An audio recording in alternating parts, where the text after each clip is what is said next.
So we were doing a video on gaslighting and informant signals, and one of the things I've noticed is like through the contracts, I call it like contract snitching, contract stalking, gang stalking, or whatever.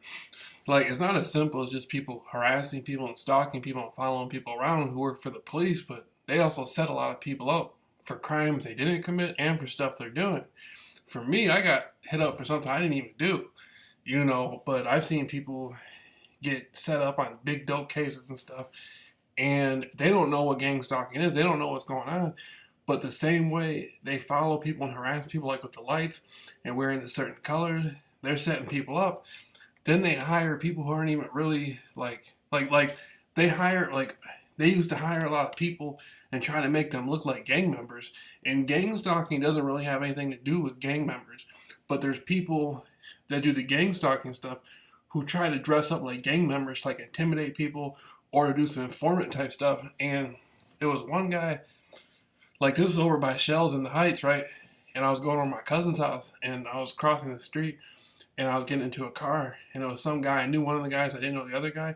And the other guy was like kind of like trying to use him to do the gang stalking stuff and walk around where I was at. And so he had blue on and he was trying to present himself like he was a Crip gang member.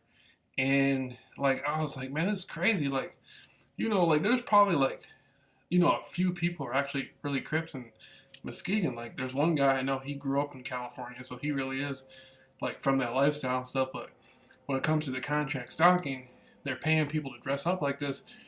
And, you know, like I was looking at him and I could tell he was like faking it, right? And so I told my friend, I was like, well, told my friend, I was like, look, we're gonna ask him a question. We asked him, we were saying, okay, like if you're really a Crip or something, are you from neighborhood Crip? Are you from like 4 Tray gangster Crip, 7 Tray, 8 Tray? Like, are you like, from the hundreds? Are you from Long Beach or something? Like what's where you what is it where like where's your origins coming from?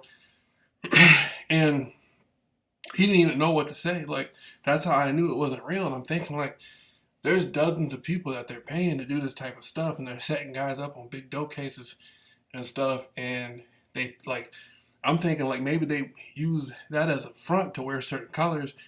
And the FBI used to have this thing called pass it along, where they would follow people to a certain point and have a different group intercept that person, follow them, and like these people follow people all around town in groups, like, and they use the Homeland Security apps and stuff, like on some informant, like harassing people.